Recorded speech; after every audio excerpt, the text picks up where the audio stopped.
Ethiopia's ruling coalition has picked Abiy Ahmed as its new leader, paving the way for him to become the country's first ever Oromo prime minister. The Oromo are Ethiopia's largest ethnic group, but they've long complained of being marginalized.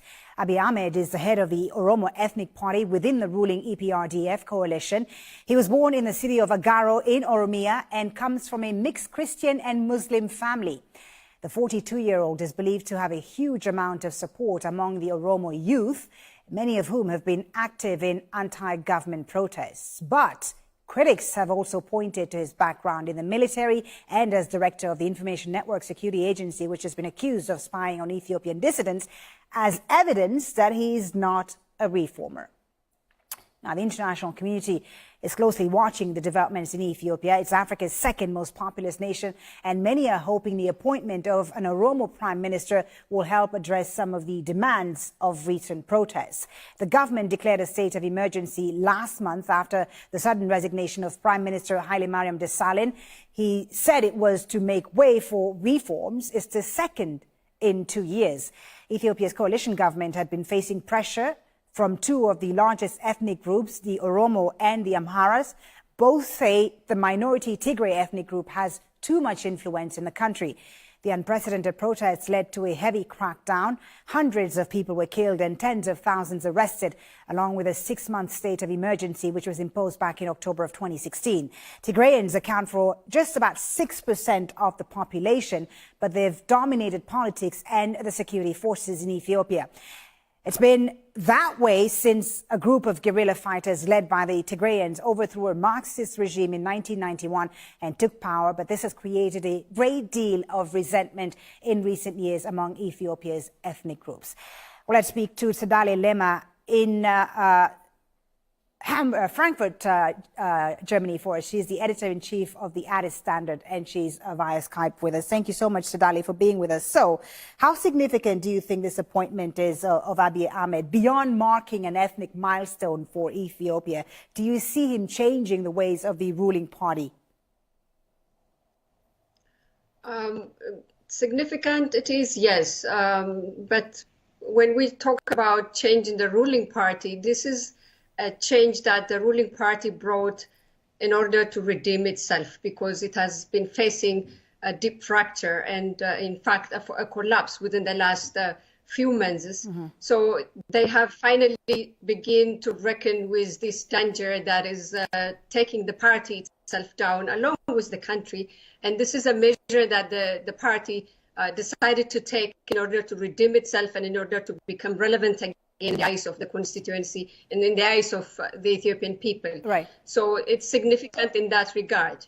Help us understand a bit what's been happening within this ruling EPRDF party. As you say, there's been quite a bit of wrangling.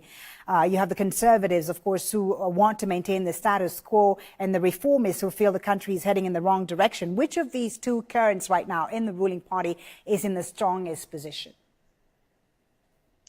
Well, I'm afraid to say that the ones that are advocating for the status quo are still having sort of a chokehold, the political infrastructure in the country. However, the popular protests that have been going on for the last 3 years have propelled some of the reformist groups, particularly within the OPDO and the NDM from the Amhara regional state, to come to the forefront of each party's aim.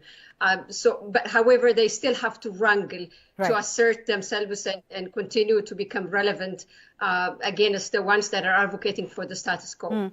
Some analysts, Tsedaleh Lema, have pointed to Abiy Ahmed's background as evidence that he's not a reformer, that he's part of the establishment. But his appointment is being welcomed by the Oromo people, is it not? They've long complained of being marginalized and persecuted, but now they have one of their own at the top.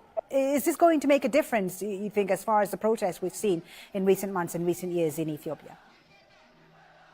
Well, that's going to significantly depend on the actions that the Prime Minister-elect is going to be taking on his own. Yes, he comes from the Oromo background, and he is, I would say, the first Prime Minister to identify himself as an Oromo as well. So this has given some ray of hope for the Oromo constituency in that country.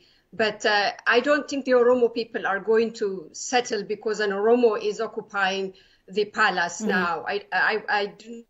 They will be settling for that. It all depends on what kinds of reform that he's going to be conducting. And in fact, the reforms that his own party have put forward and how much of a leverage he would get in executing those reform agenda. The Oromo people will be watchful over those things, and they will be back again into the streets, I think, if they see that he will be headed to the wrong direction. Thank you so much, Tsedaleh Lema, for speaking to us about the situation in Ethiopia. Tsedaleh Lema is with the Addis Standard. She was joining us from Frankfurt there in Germany. Apologies for that dodgy Skype connection.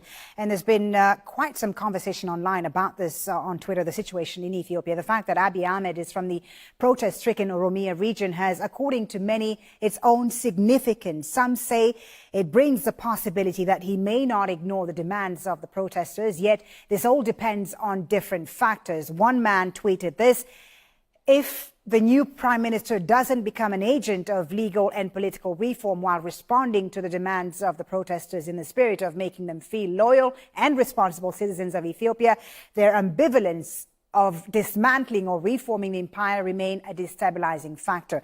Another tweet here, which says, we welcome the election of Abiy Ahmed as leader. We hope he will be a source of stability for the country and that he will guard and protect security. And one more comment here coming to us on Facebook Live that says he will not unify the country at all. Every ethnic group will start reuniting with their respective people on the other side. Abiy came to power by leading secretly the 3-year unrest by his own ethnic group. If you're in Ethiopia, we'd love to hear from you on this story.